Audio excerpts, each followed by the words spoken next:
Can't beat it. I primarily carry like 4 or 5 chains in my bag, but I know old timers, that was like the thing they did back in the day. People are just thinking outside of the box and thinking more organic than... Yeah. Well, it's more reality. Exactly. Didn't have the technology to really dissect into things too. We have a lot of technology now. Yeah. Like, you know, you got your resistograph, you plug it into the tree. Hey there, it's your favorite tree guy's favorite tree guy. I'm here with Husqvarna this year at the 2024 TCIA. Thankful to be representing the company and hanging out and meeting people. I'm a hybrid, I guess.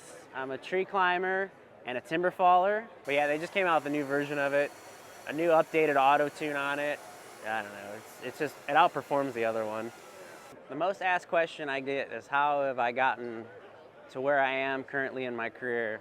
Started in Chicago, Illinois as a groundsman under my dad in a grapple truck, and progressively started getting onto tree crews, dragging as much brush as I can, as fast as I can.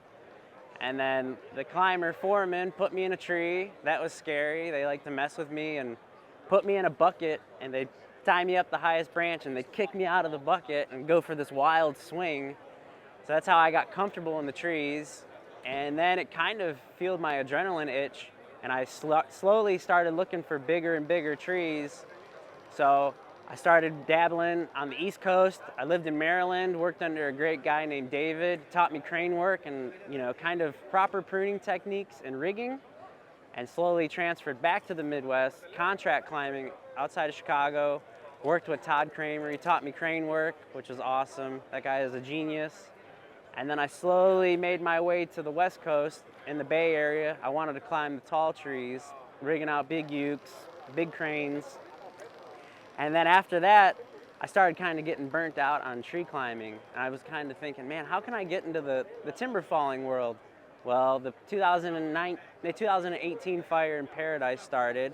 I got asked to be on a utility crew to fall trees, learned under David Perkins how to make good stumps, and slowly just transferred and kind of winged it. Started talking to cutters and loggers, and that's basically how I got to cutting, you know. I would try to impress everyone at each job I went to, and slowly just tried to show my worth, and that's kind of the skinny of how I got into it. The last couple years I've been cutting for helicopter, a Black Hawk, Sikorsky 61, and a Chinook. So that's probably the craziest job I've ever had. A lot of helicopter ground is hiking in miles and miles just to get to your saw to start cutting. So it's, you know you're way out there, the danger is high, it's really hard to get access to you, and you just gotta cut your butt off, you know. I primarily use Husqvarna because it's powerful in the trees, it stumps well, and it really helps me get the job done efficient. Primarily run the 592 in the bigger wood. It just has the power and the go, and it pulls the 36-inch bar really well, and it doesn't bog down because it's got a lot of great stumping power. And when I'm talking about busheling, it's an old school way of cutting timber. It's where you measure out your logs and you get paid per 1,000 board feet you put on the ground. So you need a saw that's trustworthy, can help you put the wood down efficiently, and that's why I use Husqvarna. If you want to become a dealer, I think it would be them to talk to. I'll ask them. Cool. Nice to meet you guys. Yeah, man, you too.